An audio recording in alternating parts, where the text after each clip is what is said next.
এমনও অনেক নামাজি আছে নাউজুবিল্লাহ, আল্লাহ পাক আমাদেরকে তাদের অন্তর্ভুক্ত না করুন, যে নামাজ পড়ার পরে আল্লাহ রাব্বুল আলামিন এই নামাজটাকে ওই নামাজের মুখের উপর নিক্ষেপ করে দেয়, তোমার নামাজের আমার কোনো দরকার নেই। আল্লাহ পাক আমাদেরকে হেফাজত করুন। ধীর স্থিরভাবে পড়েন, রিল্যাক্সে, তার আর কিচ্ছু নাই। ওয়ামা খালাকতুল জিন্না ওয়াল ইনসা ইল্লা লিয়াবুদুন, শুধুমাত্র আল্লাহর ইবাদত করার জন্যই তো পৃথিবীতে এসেছি। হোক না দোকানটা 5টা মিনিট পরে খুললে কি হবে? হ্যাঁ, জমিতে যান, জমিতে আধা ঘন্টা পরে গেলে কি হবে? যে আল্লাহ পাক আপনাকে বাঁচিয়ে রাখতে পারেন, সে আল্লাহ পাক আল্লাহর পথে সময় দিলে আপনাকে অফুরন্ত রিজিকও তো দিতে পারেন না? আপনি আল্লাহর হয়ে যান, বাকি সব আল্লাহ আপনার দায়িত্ব নিয়ে নেবেন ইনশাআল্লাহ। আপনি নিজে আল্লাহর হয়ে যান, আপনার সব কিছু দায়িত্ব কে নিয়ে নেবে? আল্লাহ নিয়ে নেবে। তো আল্লাহ পাক আমাদেরকে ধীর স্থিরভাবে আধ্যাত্মিকত্ব অর্জন করে নামাজ পড়ার তৌফিক দান করুন, আমিন। এখন আমরা যত ঝগড়া নামাজের বাহ্যিকতা নিয়ে, হাত বাঁধা, রফুল ইয়াদাইন, আমিন আর পায়ে পা, এগুলো নিয়ে ঝগড়ার শেষ আছে? নাই। ইসলামের বিরোধী শক্তিরা হাত ভেঙে ফেলার পায়তারা করে ফেলেছে অলরেডি। হাতই না থাকলে আপনি বাঁধবেন কোথায়? মনে করেন আপনার হাতই নাই, বাঁধবেন কি উপরে না নিচে? তো এই হাত তো ভেঙে ফেলার পায়তারা করা হয়েছে। এখন আপনি পড়ে আছেন বাঁধার কোন জায়গায় বাঁধবেন সেটা নিয়ে, অথচ পুরো বৈশ্বিক চক্রান্ত মুসলিমদের বিরুদ্ধে হাতটাই ভেঙে ফেলে দিবে। তুই বাঁধবি কোথায় হাত? তারপর দেখব। এটা আমরা বুঝতে পারি না। এটা বোঝার জন্য যে জ্ঞান, ইলম, নূর দরকার তা তো নাই আমাদের মধ্যে।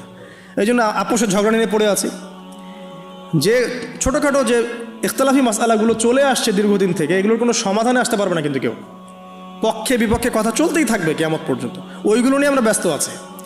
তো আমি রিকোয়েস্ট করবো নামাজের আধ্যাত্মিকত্বের দিকে ফোকাস করেন। নামাজের আধ্যাত্মিকত্ব কি? আপনি আল্লাহর সামনে দাঁড়িয়েছেন, দুনিয়ার সাথে এখন আপনার কোনো সম্পর্ক নাই, আপনি এবং আল্লাহ, মাঝখানে কিছু নাই। নামাজে যা পড়ছেন, সূরা ফাতিহা, অন্যান্য সূরা, রুকু, তাসবিহ, সিজদা, তাশাহুদ, দরুদ, অর্থ বোঝার চেষ্টা করেন এবং অর্থের দিকে ফোকাস করেন, আল্লাহকে পাবেন ইনশাআল্লাহ। সিজদায়, রুকুতে যখন যাচ্ছেন, আপনি চিন্তা করেন যে আপনি মহাবিশ্বের মহা শক্তিধর আল্লাহ রাব্বুল আলামিনের সামনে মাথা নত করেছেন। আপনি চিন্তা করেন যে আল্লাহ আপনাকে দেখছেন। এখন যখনই মানুষ নামাজে দাঁড়ায়, আল্লাহ পাক তার দিকে দৃষ্টি নিবদ্ধ করে, এবং যখন মানুষ এদিক ওদিক তাকানো শুরু করে নামাজে, আল্লাহ পাক মুখ ঘুরিয়ে নেন। হ্যাঁ, নামাজে ওই যে আমরা যে ডিজিটাল নামাজ পড়ি না, এখন ডিজিটাল মানে 4 রাকাত নামাজ 4 মিনিটে শেষ। এক রুকু করলে সেজদা পাওয়া যায় না, সেজদার তাসবিহ পড়লে আবার এদিকে দেখা যায় যে দ্বিতীয় সেজদায় চলে গেছে অলরেডি ওঠার আগেই। অনেক ক্ষেত্রে ইমাম সাহেবরাও খুব দ্রুত নামাজ পড়ান, অনেক দ্রুত পড়ান। এত দ্রুত নামাজ পড়াবেন কেন? নামাজ জামাতে পড়লে সংক্ষিপ্ত করতে বলা হয়েছে, কিন্তু এত দ্রুত তো পড়তে বলা হয় নাই। এখনও দেখবেন মক্কা মদিনায় গিয়ে নামাজ দেখবেন, মাশা আল্লাহ, নামাজটা তাদের মাশা আল্লাহ, এটার প্রশংসা না করলে হক আদায় হবে না। নামাজটা অসাধারণ, ধীর স্থিরভাবে। ফজরের নামাজ 20 মিনিট, 15 মিনিট, 20 মিনিট পড়াচ্ছে নামাজ, রিল্যাক্স। নামাজে দাঁড়ালে চমৎকার তেলাওয়াত হচ্ছে, আপনি ভুলে যাচ্ছেন নিজেকে। তেলাওয়াত হবে চমৎকার, এবং সবচেয়ে ভালো যিনি তেলাওয়াত করতে পারেন তাকে নামাজে দিতে হবে। রিল্যাক্সে নামাজ পড়বে। ক্ষেত্র বিশেষে আপনি শর্ট করতে পারেন, কিন্তু সবসময় কেন আমরা 4 রাকাত নামাজ 3 মিনিটে শেষ করে দেব?